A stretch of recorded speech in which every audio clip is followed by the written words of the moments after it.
Lilith, um nome antigo, envolto em segredos, carregado de medo e desejo ao mesmo tempo.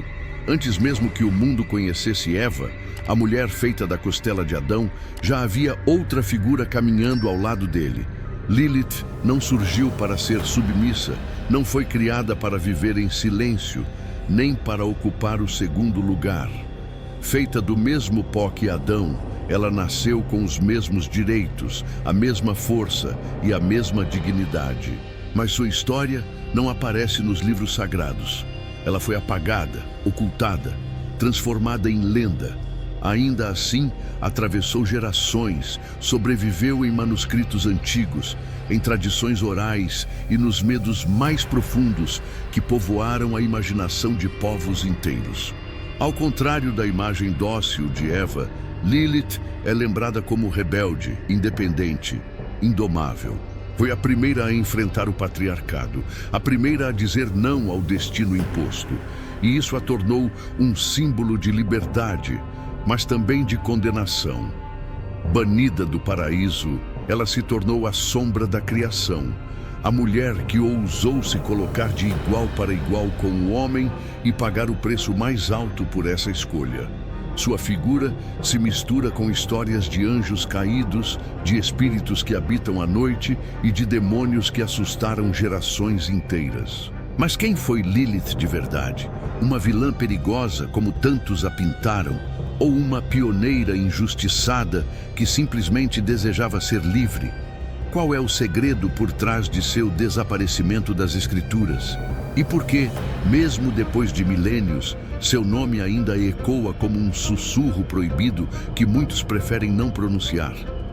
Hoje, vamos desvendar a lenda da primeira mulher de Adão, a mulher esquecida que ousou desafiar o paraíso. Fica comigo até o final, porque isso pode mudar a forma como você lida com as pessoas e vai te ajudar a fazer as melhores escolhas na sua vida. E para continuarmos essa jornada de crescimento juntos, inscreva-se no canal. Muito obrigado!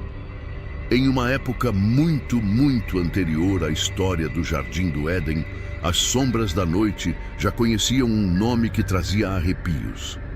Na antiga e misteriosa Suméria, o eco de Lilith já assombrava os ventos do deserto e os leitos dos doentes. Mas aqui, ela ainda não era a figura bíblica que conhecemos, e sim uma entidade mais primitiva e visceral, confundindo-se com os Lilu, espíritos sombrios que perseguiam os desavisados, roubavam a vitalidade e espalhavam doenças. Ela era a representação viva do desconhecido, o medo de uma febre súbita, o sussurro no vento que anunciava a desgraça. Os povos sumérios não precisavam de uma história de rebelião no paraíso. Para temer o que espreitava na escuridão, bastava a incerteza da noite. Eles a viam nas tempestades de areia que ofuscavam o sol, na febre que consumia os recém-nascidos e nos pesadelos que assombravam os guerreiros.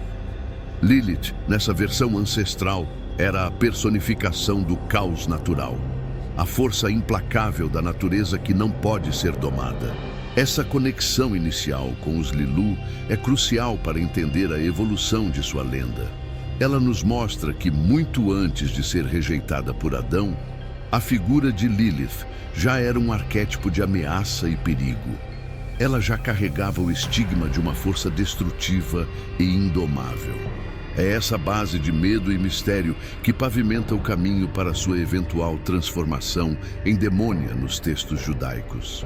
É como se a lenda de Lilith tivesse nascido duas vezes, primeiro nas areias da Suméria, como um aviso de que o mundo é cheio de perigos invisíveis, e depois no Éden, como uma lição sobre a rebeldia e a busca pela igualdade. A história de Adão e Eva não criou o medo de Lilith. Ela apenas deu a ele uma nova roupagem, um novo cenário, uma nova justificativa para algo que a humanidade já temia há milênios. A sua lenda é mais antiga do que imaginamos. A criação de Lilith não foi uma história de submissão, mas de igualdade. Enquanto Eva, nos textos de Gênesis, é moldada a partir da costela de Adão. Lilith, de acordo com o folclore judaico, foi criada da mesma forma que ele, do mesmo barro, na mesma essência, no mesmo instante. O versículo Gênesis capítulo 1, versículo 27, que diz homem e mulher os criou, é frequentemente usado como a base para essa narrativa, sugerindo que a criação do par original foi simultânea e em pé de igualdade. Essa igualdade de origem foi, ironicamente, a fagulha que incendiou sua história. Lilith não se via como um acessório de Adão, uma companheira secundária destinada a servi-lo. Ela se via como sua par, sua igual em dignidade e em propósito. Quando Adão exigiu submissão, ela se recusou. A recusa de Lilith não foi apenas um ato de desobediência, mas uma declaração de sua própria soberania.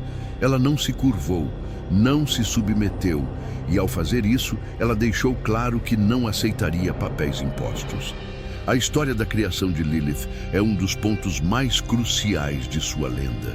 Ela não é a mulher que cedeu à tentação, mas a mulher que se recusou a ser menos do que era. A sua rebeldia não nasceu de um erro, mas de uma profunda convicção de que ela merecia ser tratada com o mesmo respeito e igualdade que o seu parceiro. Essa origem em pé de igualdade com Adão é o que torna a sua figura tão poderosa e, ao mesmo tempo, tão subversiva para os padrões da época. Ela é um símbolo de resistência inata, um lembrete de que a verdadeira força não reside na submissão, mas na coragem de defender a própria dignidade, mesmo que isso signifique ter que deixar o paraíso para trás. A tensão entre Adão e Lilith chegou ao seu ápice quando ele tentou impor sua dominação. A lenda conta que Adão exigiu que ela assumisse uma posição de submissão durante o ato sexual. Uma metáfora clara para a hierarquia que ele desejava estabelecer. Lilith, porém, não se dobrou. Sua resposta foi um ato de rebeldia que ecoaria por toda a eternidade. Ela pronunciou o nome inefável de Deus, um ato de poder e conhecimento que até então era exclusivo da divindade. Ao fazer isso, ela se libertou das amarras do Éden. O nome de Deus era uma chave, e Lilith a usou não para buscar o poder, mas para se libertar do controle. Ela abandonou o paraíso, não foi expulsa. Essa distinção é crucial. A sua saída não foi o resultado de uma punição divina, mas de uma escolha radical em favor da sua autonomia. Lilith não podia ser forçada a viver em um mundo onde ela não era vista como igual, e sua fuga foi a prova de que a liberdade era mais valiosa do que a vida perfeita no Éden. O gesto de Lilith a transformou para sempre. Ela deixou de ser apenas a companheira de Adão para se tornar a personificação da rebeldia feminina. Ela não era mais uma simples figura no mito da criação, mas uma força indomável que escolheu viver nas sombras do mundo exterior, em vez de se curvar a uma ordem que a considerava inferior. Sua fuga se tornou uma lenda e a sua figura um símbolo poderoso de resistência contra a opressão. Ela trocou o paraíso pela sua dignidade, o conforto pela sua autonomia, e o seu nome se tornou um sussurro entre aqueles que, assim como ela, se recusam a aceitar os papéis que lhes são impostos. Com sua fuga do Éden, Lilith não apenas deixou o paraíso, mas também a sua humanidade, ou pelo menos a percepção dela. Fora dos limites sagrados, ela ganhou contornos ainda mais sombrios e perigosos. Nos textos judaicos medievais, particularmente no alfabeto de Ben Sira, Lilith é demonizada e transformada de uma mulher rebelde em uma criatura maligna. Sua história se torna um conto de advertência e sua figura uma ameaça constante. Ela não era mais apenas a mulher que se recusou a ser submissa, mas sim uma caçadora noturna que rondava os recém-nascidos e atacava os homens adormecidos. A lenda de Lilith se fundiu com antigos mitos sobre demônios noturnos e súcubos, e ela passou a ser temida como uma figura que causava pesadelos, infertilidade e até a morte de bebês em seus berços. O motivo de sua vingança era claro: seu ódio pela nova humanidade de Adão e Eva e sua inveja da felicidade que ela havia abandonado. Sua fuga não era mais vista como um ato de liberdade, mas como um pacto com as forças do mal. Ela se tornou a mãe de demônios, uma figura monstruosa que, segundo a tradição, se uniu a entidades sombrias para gerar uma prole de criaturas malignas. Sua imagem, antes associada a uma mulher forte e independente, foi distorcida para justificar o medo e a misoginia. A lenda de Lilith se tornou uma ferramenta para controlar as mulheres e para explicar os mistérios da noite e as doenças da infância. A sua história é o exemplo perfeito de como uma figura de resistência pode ser transformada em uma vilã para manter a ordem e o controle. Ela foi reescrita e o seu nome se tornou sinônimo de perigo e destruição, apagando qualquer vestígio de sua origem como uma criatura de igualdade e coragem. O medo de Lilith não era apenas uma lenda contada em textos antigos, ele era um temor tão real e presente que se materializava no cotidiano das famílias. A prova disso foi encontrada em escavações na antiga Mesopotâmia, onde arqueólogos desenterraram milhares de tigelas de encantamento, datadas de séculos atrás. Esses objetos, feitos de cerâmica, eram inscritos com feitiços e orações em aramaico e tinham um propósito muito específico: proteger os lares da ameaça de Lilith e outros demônios noturnos. Essas tigelas, muitas vezes chamadas de tigelas de feitiço ou tigelas de demônios, eram enterradas de cabeça para baixo sob o chão das casas, nos limiares de portas e perto dos leitos, como uma espécie de barreira mágica. Dentro delas, os escribas desenhavam figuras de demônios acorrentados e escreviam fórmulas de exorcismo que invocavam anjos e divindades para afastar a criatura.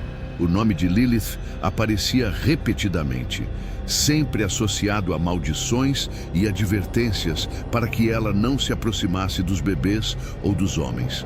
A existência dessas tigelas de encantamento revela o quão profundamente a figura de Lilith havia penetrado na cultura popular e na vida diária.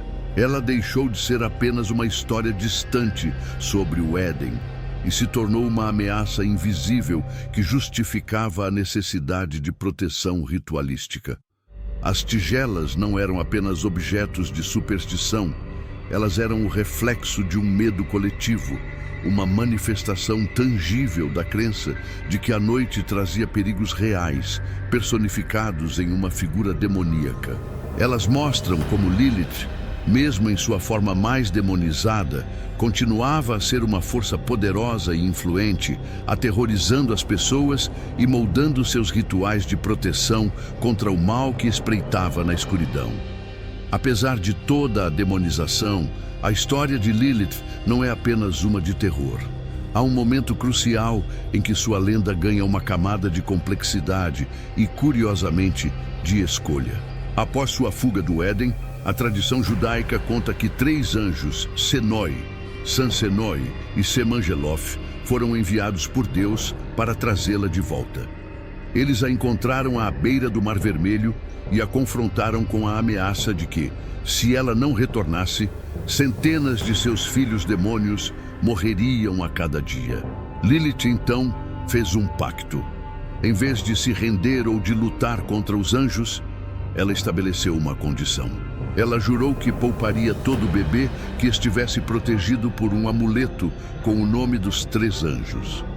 Esse acordo é uma revelação surpreendente, pois mostra que, mesmo em sua forma mais demonizada, Lilith não era uma força de caos total e irrestrito.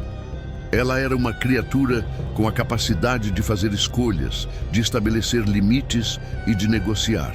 Esse pacto com os anjos é o que diferencia Lilith de um demônio comum. Enquanto outros demônios agem por instinto maligno, Lilith demonstra uma lógica e uma intenção por trás de sua maldade.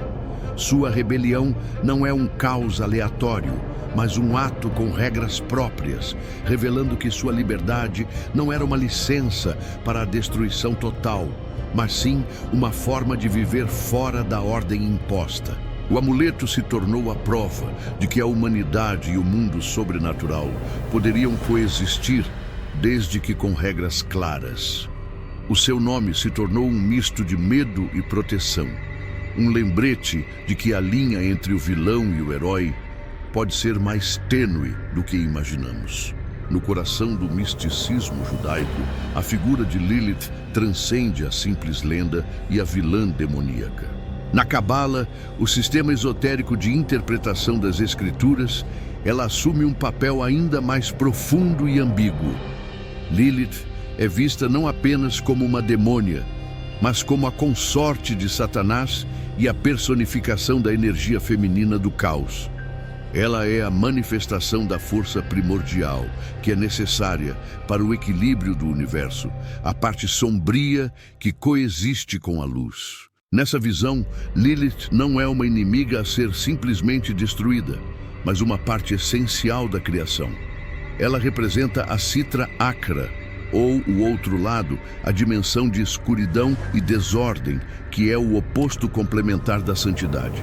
Ela é o caos que precedeu a ordem, a energia feminina, que não pôde ser contida pelos limites da criação patriarcal de Adão e Eva.